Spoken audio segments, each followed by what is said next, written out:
No Evangelho de Mateus, capítulo 24, versículos 4 a 12. Este discurso de Jesus ocorre quando seus discípulos lhe perguntam sobre os sinais do fim dos tempos e da sua segunda vinda. A passagem é um dos textos mais estudados e debatidos, especialmente no que se refere à escatologia, que é a parte da teologia que trata das questões relativas ao fim do mundo, ao juízo final e ao destino último da humanidade.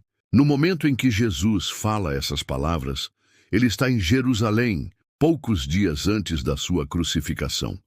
Ele antecipa que a destruição do Templo de Jerusalém, que ocorreu em 70 d.C., é um sinal de eventos maiores e mais significativos que ocorreriam na história humana. Além disso, Jesus começa a descrever uma série de sinais e acontecimentos que marcam o período de tribulação antes de sua segunda vinda. E Jesus, respondendo, disse-lhes: acautelai-vos, que ninguém vos engane. Aqui, Jesus alerta seus discípulos contra o engano. Ele começa por enfatizar a necessidade de discernimento. O engano, especialmente em tempos de incerteza, é um dos maiores perigos espirituais.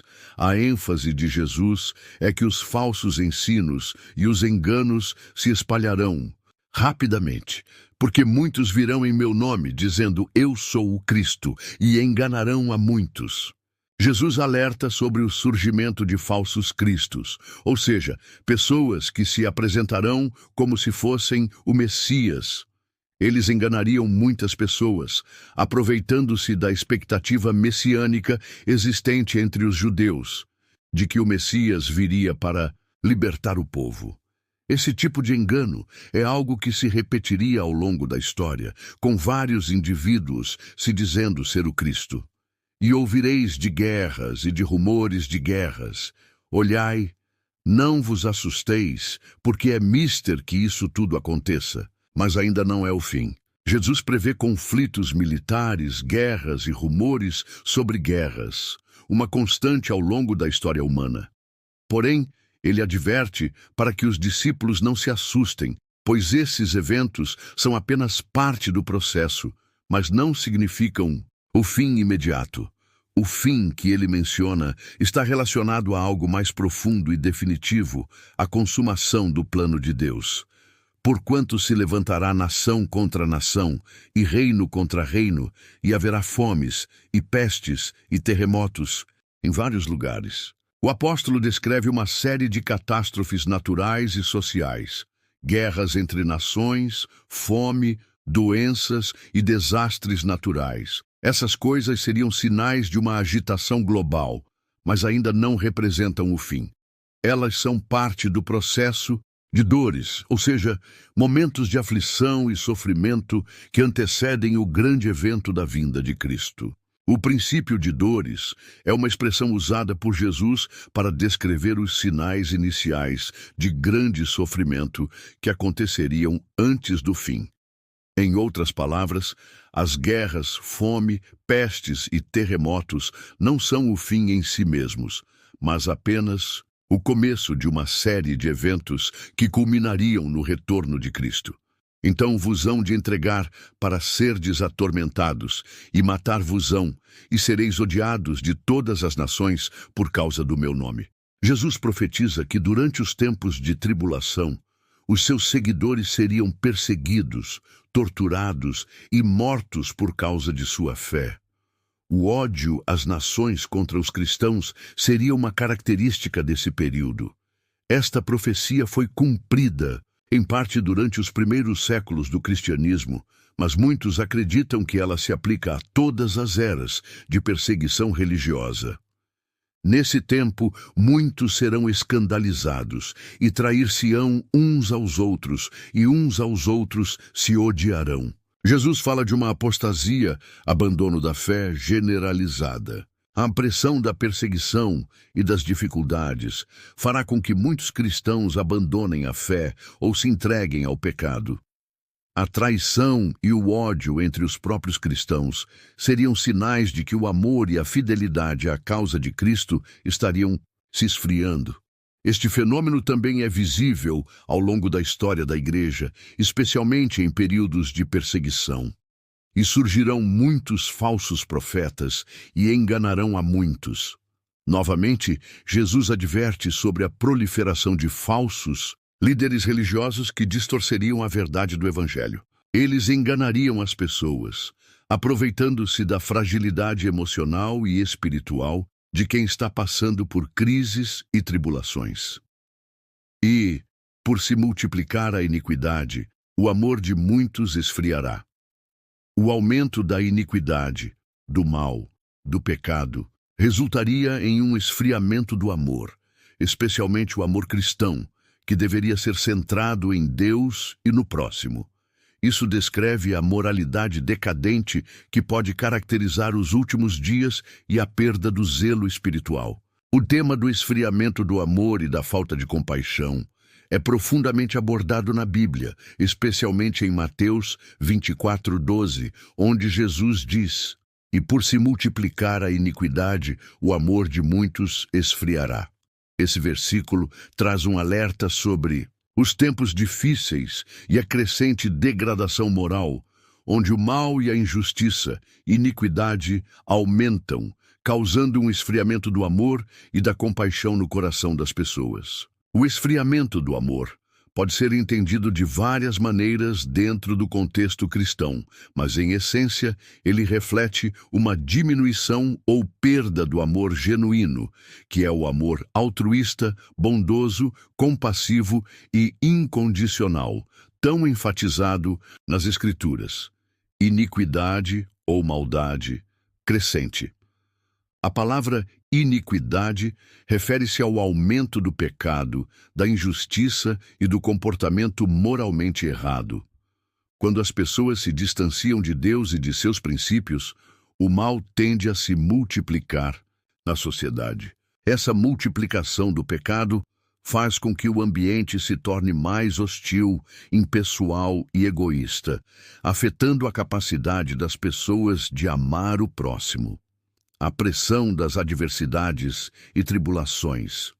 Jesus menciona que em tempos de perseguição, dificuldades e sofrimento, muitos cristãos terão sua fé testada e poderão se afastar da prática do amor e da compaixão. O medo, a dor e o sofrimento muitas vezes resultam em isolamento emocional, egoísmo e até mesmo em atitudes de hostilidade. Quando os cristãos se afastam da vida de oração, da palavra de Deus e da comunhão com outros crentes, a chama do amor e da compaixão pode se apagar. A conexão com Deus é essencial para manter o amor vivo no coração. Desintegração das relações interpessoais. Quando o amor e a compaixão esfriam, as pessoas se tornam mais egoístas, insensíveis e indiferentes às necessidades dos outros. Isso pode levar a uma sociedade fragmentada, onde a empatia e a solidariedade são substituídas por indiferença e desconfiança. As famílias, amizades e comunidades podem ser devastadas por falta de cuidado mútuo, erosão do senso moral e ético. O esfriamento do amor também está relacionado com a perda de princípios éticos e morais. Quando as pessoas param de se preocupar umas com as outras, a moralidade e a justiça se tornam relativizadas, o que abre espaço para a exploração, a violência e o abuso. A compaixão é uma das características mais evidentes do amor cristão. Jesus ensinou sobre a importância de ajudar os necessitados, perdoar os inimigos e mostrar misericórdia para com os outros. Quando o amor se esfria, a compaixão desaparece, tornando a sociedade mais cruel e impiedosa. O esfriamento do amor também afeta a relação com Deus. O amor é a base do relacionamento com o Senhor e com os outros. Quando o amor se esfria, as pessoas podem perder seu entusiasmo espiritual, tornando-se apáticas em relação à fé. Isso pode resultar em uma maior suscetibilidade ao engano e à apostasia. A falta de compaixão, ou seja, a incapacidade de sentir e agir com sensibilidade diante do sofrimento alheio, está intimamente ligada ao esfriamento do amor. A compaixão é o reflexo de um coração que se importa genuinamente com o outro, que se coloca no lugar do próximo e age em seu benefício. A falta de compaixão na sociedade, desigualdade social e pobreza. A falta de compaixão pode resultar em uma sociedade mais desigual, onde as necessidades dos mais pobres e marginalizados são ignoradas.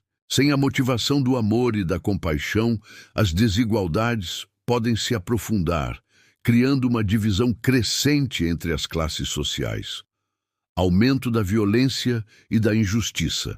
A falta de compaixão também pode gerar uma sociedade mais violenta. A incapacidade de entender o sofrimento dos outros muitas vezes leva ao desrespeito à dignidade humana e à promoção de comportamentos cruéis. Indiferença diante do sofrimento alheio. Quando as pessoas se tornam insensíveis ao sofrimento do próximo, pode-se observar uma crescente apatia. A falta de ação para aliviar o sofrimento alheio faz com que a sociedade se torne mais individualista e egoísta. Jesus ensina que o amor ao próximo é um dos 2 maiores mandamentos. Mateus 22, 37 e 40. Esse amor deve ser expresso em ações concretas de cuidado e compaixão. Em Lucas 10, 25 e 37, Jesus conta a parábola do bom samaritano para ensinar sobre a verdadeira compaixão. O samaritano, que era desprezado pelos judeus, demonstrou compaixão ao socorrer um homem que foi espancado e deixado à beira da estrada.